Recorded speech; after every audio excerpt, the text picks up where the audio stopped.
good evening and welcome.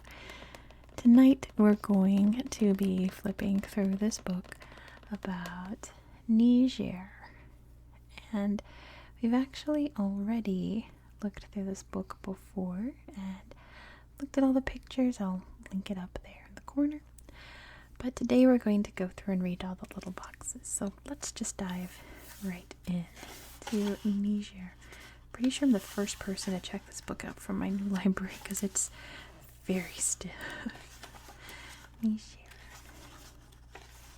Let's see what we've got. Oh look, there's a little one over here. It says Nigerians and Nigerians. The people of Niger are called Nigerians. People from the neighboring country of Nigeria are called Nigerians. Good to distinguish. The language of Niger. Although Niger is in Africa, one of its national languages is French. A century ago, Niger was a colony of France. When Niger became an independent country, the government chose to keep French as its official language and the language used in dealing with foreign countries. Erg of Bilma. An erg is a large flat desert region of shifting wind-blown sand. The erg of Bilma lies in the Teneri Desert region of Niger's Central Sahara. Located in the central eastern area of Niger, the erg contains few towns. The largest is Fachi, an oasis with fewer than 2,000 residents. The erg of Bilma is a traditional home of Tuareg nomads. Art in the desert. Where the desert meets the Ayer Mountains, at a site called Dabous, two large giraffes are carved into stone cliffs. These life-size carvings are considered some of the finest petroglyphs or carved stones remaining from ancient times. Near the two giraffes are 800 smaller carvings of other animal species. It is believed that these petroglyphs were carved between 8,000 and 10,000 years ago. Really neat. A little box over here. It says the growing desert. The Sahara, one of the largest deserts on Earth, is growing larger. This process is called desertification. Factors contributing to the Sahara's growth include prolonged drought and increased human use of nearby land. The shrinking lake. Lake Chad is a broad, shallow lake that once spanned the area where Niger, Nigeria, Chad, and Cameroon meet. But between 1963 and 1998, Lake Chad shrank by nearly 95% of its earlier area. More than 68 million people depend on the lake for water, and although drought has caused the lake to shrink, scientists believe that half of the water loss is due to human water use. For example, people around the lake have drained water for crop irrigation. Because of increased rainfall, the lake has grown since 1998, but water levels are still low and there is not enough water for the millions of people who need it.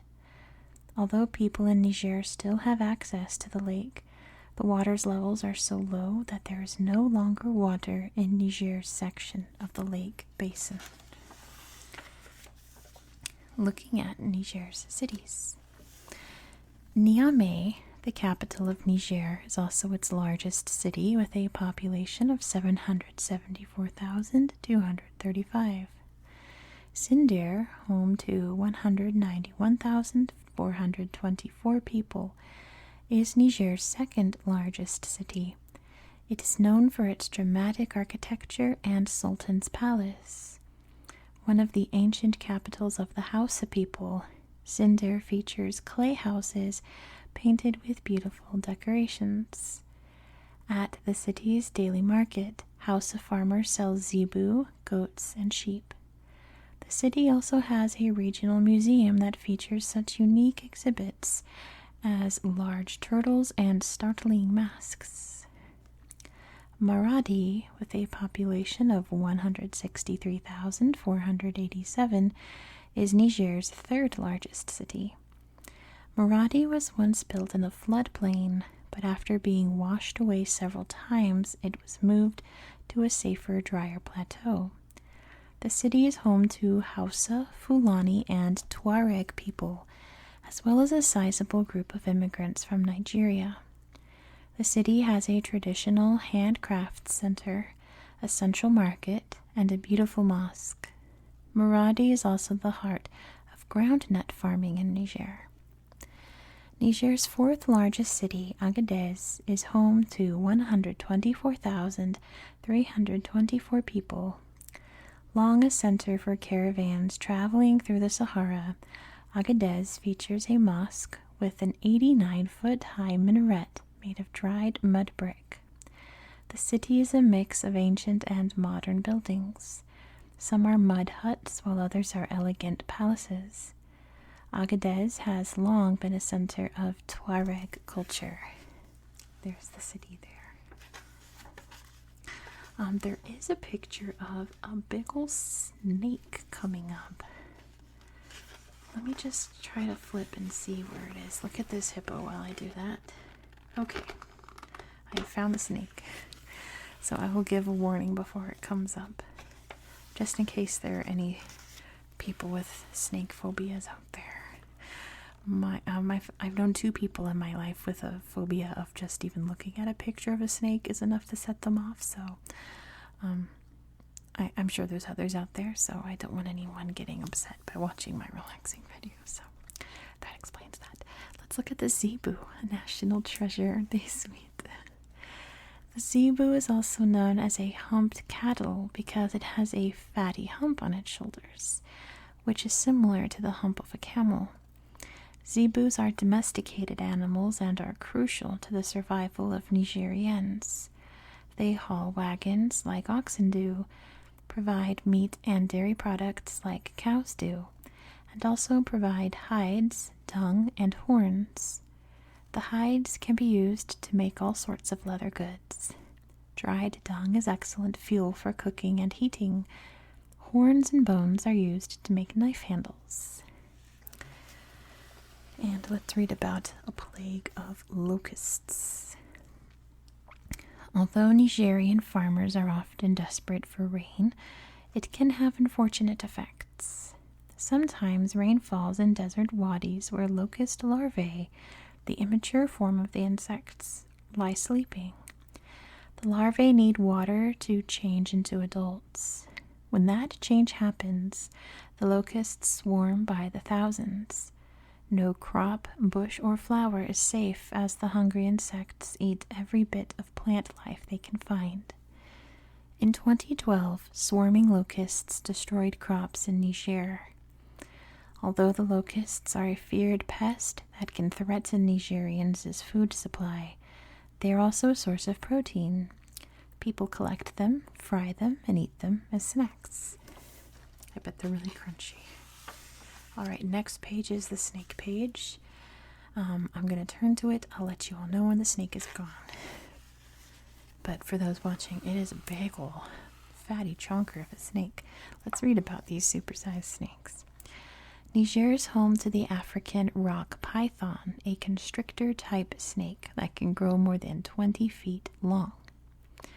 Rock pythons are aggressive and attack any animal that it regards as food. This includes goats, gazelles, warthogs, crocodiles, and humans. Pythons live in grasslands where they are close to water. In the long, hot summer, pythons take over another animal's burrow and estivate. Estivation is sleeping through a hot summer, much like hibernation is sleeping through a cold winter. And the snake is gone. And if you looked away, please look now so you can see this very sweet looking adax. Let's read about how they are a species in danger. Adaxes are large, tan-colored antelopes that are noted for their long, curved horns. They live in the Sahara but have become endangered because of hunting and drought. The Adax's greatest enemy is humans. Since the development of jeeps, Adaxes have been hunted for their meat, skin, and horns. Males weigh between 220 and 275 pounds. Females are lighter, weighing 130 to 200 pounds. Adaxes can live for a month without drinking water. They turn body fat to water and also get water from plants. Let's read about the giving tree. Tamarind trees provide Nigerians with a host of products. The wood is excellent for carpentry, but the living tree is even more valuable. Tamarinds produce fruit used as flavoring in many dishes. Local healers use the pods for medicine, and tamarind also makes a surprisingly good metal polish. Lonely tree. For years, a single acacia tree stood on its own in the Tenere Desert, 250 miles from any other tree. The Tenere tree was so distinctive that it served as a landmark for traveling Tuareg. In fact, it was often included on maps of the area. The tree, a short 10 feet high, survived due to its extremely long root system, stretching more than 100 feet down to the water table. Scientists believed the tree to be nearly 300 years old. In 1973, tragedy struck when a driver ran into the acacia tree with a truck, knocking it over. The tree's remains were put on display at the National Museum of Niger in Niger's capital. Kind of like, how did that happen? How did someone hit the only obstacle in the whole desert? Let's read a little bit about the Songhai Empire. The Songhai Empire was the greatest empire in West Africa before Europeans colonized Africa. The Songhai people introduced standard weights and measures. They established currency that could be used to purchase goods.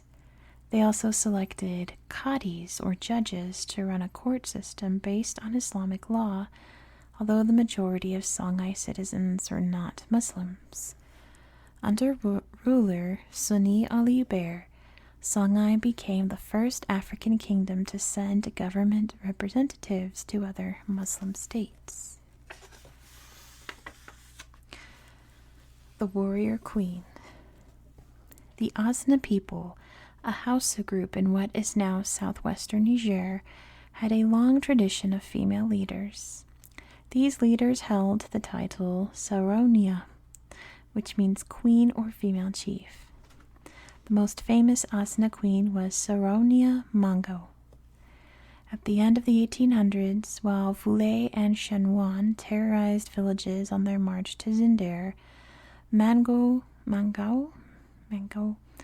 fought back. She and her Asna forces battled the French to protect her capital at Lugu. In 1978, Mangu was the subject of the award-winning film called Sarauniya. Let's see what else we've got.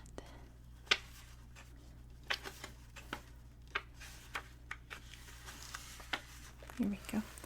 Niger's flag. The national flag of Niger features 3 horizontal stripes of orange, white, and green. The orange represents the grasslands, the white stands for the Niger River, and the green is the country's rainforests. The large orange circle in the center stands for the sun. The flag was officially adopted in November 1959.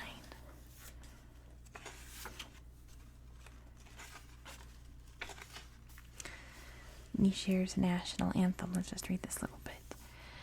The lyrics of La Nigérienne were written by Maurice Albert Thirier and Robert Jacquet. Nicolas Abel François Frionnet wrote the music. The song was adopted as Niger's national anthem in 1961. Lawyer or not. There are 2 types of lawyers in Niger. An avocat is a criminal or civil attorney. This person handles legal matters between clients and other parties. An avocat may represent a client accused of a crime when the case goes to trial. For everyday matters, people see a notaire. This type of lawyer deals with wills, deeds, real estate problems, leases, mortgages, and business contracts. If a notaire's client has to go to court, an avocat is called on to represent the client. Notaires are not allowed to try court cases. A look at the capital. Niamey, the capital of Niger, began as an agricultural village along the Niger River in the 1700s. It remained small until it became a French colonial outpost in the 1890s. In 1926, it became the capital of the Niger colony, and after that, it grew quickly. In recent years, many people have moved from rural areas into Niamey. Today, it is Niger's largest city, with a population of 774,235. Niamey features large mosques and bustling markets. It is the site of many important institutions, including the University of Niamey and the National Museum of Niger, which introduces visitors to the varied cultures of Niger's ethnic groups and displays fossils of dinosaurs and other extinct creatures that once roamed the region. Love a good dinosaur museum, right? Money facts. The official currency of Niger is the West African franc, or CFA, which stands for Communauté Financière Africaine. The same currency is used by Mali, Burkina Faso, Guinea-Bissau, Senegal, Togo, Ivory Coast, and Benin. Currency and coins are produced in Senegal. Banknotes come in values of 1,000, 2,000, 5,000, and 10,000 francs. Coins include 1, 5, 10, 25, 50, 100, 200, and 500 francs. All bills depict a carved wooden mask on the front, along with images of different segments of the economy. The reverse shows animals typical of West Africa. For example, the 2,000 franc note features transportation on the front and fish on the reverse, while the 5,000 franc note honors agriculture and antelopes. In 2016, 579.5 CFA francs equaled $1 US.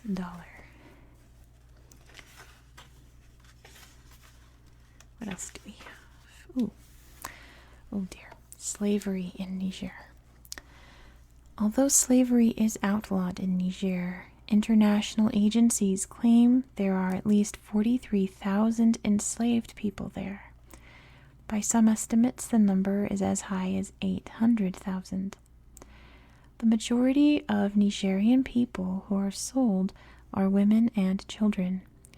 It is believed that more than 10,000 enslaved children work in Niger's gold mines, stone quarries, or agriculture, or are forced to beg. Girls, some as young as 12 years old, are sold into fake marriages with men in other countries and then kept as household slaves. In addition, Niger is a human trafficking route for women and girls sold in neighboring countries. Boys are usually sold for farming and mining work. While the government is making some effort to control human trafficking, it has had little success. Let's read about getting by. Nigerians who live in the city spend about 40% of their family income on food, beverages, and tobacco products. Transportation takes up about 13% of the income of urban Nigerians. Housing and utilities use 10% of their income, and clothing costs about the same as utilities. In the countryside, most Nigerians live on their own farms. They eat food they produce themselves, and they have no electricity, water, or heating expenses. Nigerians who live in cities spend a larger percentage of their money on housing. It may take 3 salaries to cover the cost of an apartment, utilities, and food.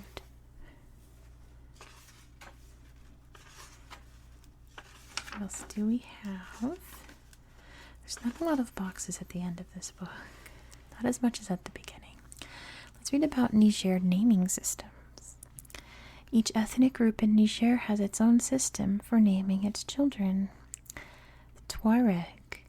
The naming ceremony begins when the infant is 6 days old. The mother's father and the local spiritual leader choose a name that fits the baby.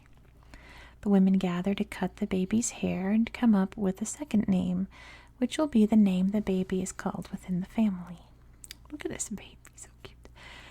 Hausa. 7 days after a baby is born, the father gathers kola nuts to give to family and friends. Males are usually named after Islamic prophets. Girls are given traditional Hausa women's names. And Fulani. A Fulani newborn is named on its 7th day after birth.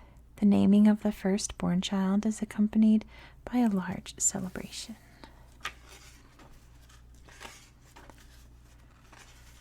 I feel like in the West we just have like gender reveal parties instead of name reveal parties. I feel like those would be more fun than a gender reveal party, right? Sounds more exciting. Here we go. It says, tell me a story. A griot is a storyteller, and Nigerians admire those who can tell a good tale. Griots carry on the oral tradition of sharing folk tales, reciting poetry, recalling history, and relating proverbs. Through song, they tell the stories of past glory from legends, epic poems, and lengthy tales. Griots often accompany themselves with a 3-stringed lute, and sometimes other musicians accompany them. Agadez Tuareg crosses. Parents purchase finely wrought silver crosses for Tuareg children about to leave home. The crosses feature intricate geometric designs, which are symbols of protection. Tuareg believe that the arms of the crosses chase away evil and keep the wearer safe. When a Tuareg parent gives a child a cross, it means, no matter where you go, God and I shall always be with you and protect you. It's really beautiful jewelry. A little box here about Olympic honor. Isaka Daburg is a former welterweight boxer who won a bronze medal in the 1972 Summer Olympics. To date, Daburg is the only Nigerian to win an Olympic medal in any sport. National holidays. 3 cups of tea. Whenever people visit someone's home among the Tuareg, the polite thing for the host to do is offer tea. Tea is considered the friend of conversation. The kettle is put on the fire. Tea is spooned into the pot, followed by water and sugar. While the tea brews, friends share news about the weather, crops, children, and livestock. For the guest, it is rude to leave before drinking 3 cups of tea. That covers just about the amount of time it takes to share all the best gossip. Young men everywhere have now adopted the practice of drinking tea among themselves.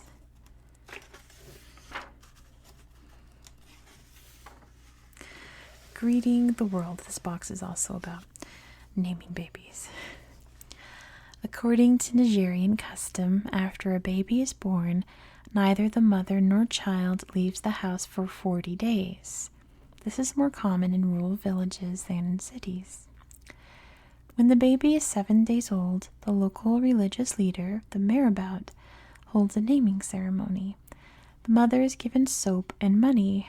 This sounds great. The new mother receives all her friends and acquaintances in her room. These visits last all day. That's a fun party. You get to see all your friends and get some soap. Men gather separately from the women outside the compound early in the morning. The marabout says prayers for the baby's health. A ram is slaughtered, roasted, and served to guests for a midday meal along with dates and millet. The baby's name is announced, and the father passes out kola nuts as part of the celebration. When it is finally time to leave the house, the mother dresses in her best clothes. Her husband, family, and friends give her presents. Why don't we do that stuff in America? That sounds awesome. And that's going to be it. I won't read the recipe for mango salad. Alright, so that is it for the book. Thank you so much for watching. If you enjoyed this kind of content, please consider subscribing, since I read little boxes out of books all the time. I hope you found this video relaxing and educational, and I hope that you have a very good night.